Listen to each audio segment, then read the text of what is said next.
Hey everybody, this is Andy Melbuff, and in this video we're going to take a look at teacher and student viewing perspectives when both engaged in the same Desmos Activity Builder activity. So let's go ahead and get started.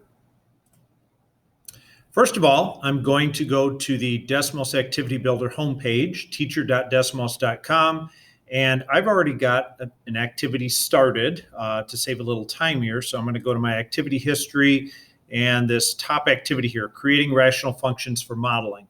So I'm signed in with my teacher account, and I'm going to access this activity that I've already initiated, and I've got a student already that's been in here that's been interacting with this activity. Ricky Bobby, if I had a list of students, they would show up there.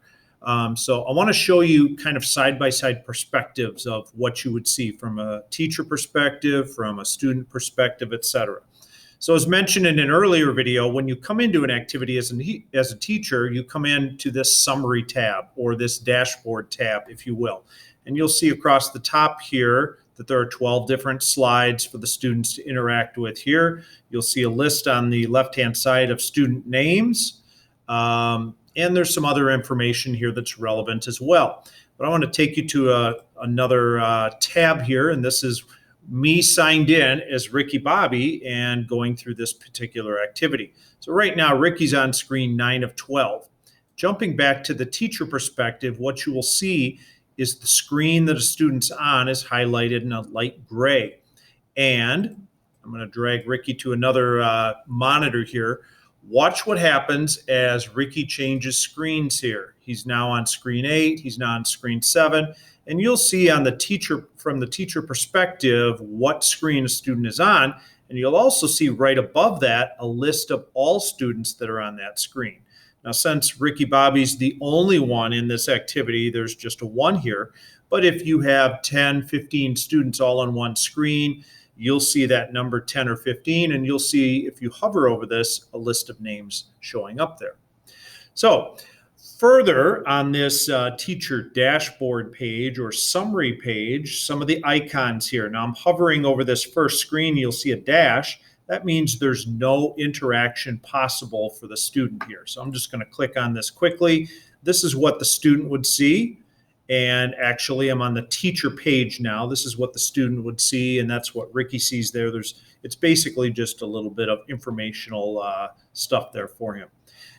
Going back to the summary page, you'll see Ricky completed slide 2 and got a check mark, meaning he did it correctly. Okay, if something is done incorrectly, it's marked with an X. So Ricky got screen 6 wrong. So I want to just click on that for a second and show you Ricky had typed in an incorrect number. Now Ricky also would see probably some feedback that says it's incorrect. So I'm going to drag Ricky back over here and go to screen 6, and there was his incorrect answer. He got some feedback that it was incorrect, and if he types in another number and submits it, then he gets some feedback that it's correct. But I want to show you on the teacher dashboard what happens when that happened, when he changed that answer. From the summary page here, screen 6, that X now got changed almost instantaneously to a check mark. So there's pretty good live updating going on from the teacher perspective here. Now you'll see also that under slides, there's sometimes a dot. A dot means that there is not necessarily anything wrong, but Desmos Activity Builder cannot grade this correctly. So here's an example of something that they cannot auto grade. Now they could take a look at grading the input right here, but this particular slide has a question that says to the students, explain your thinking. So there's nothing that that Activity Builder can do to auto grade that. So that's why it says that particular symbol there. Also, you will see, I guess there's only that 1 X left here.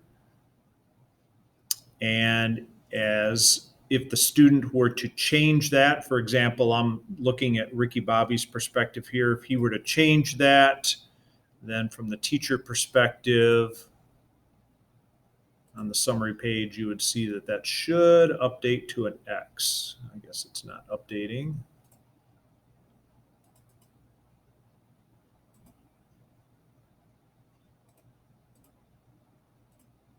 There we go.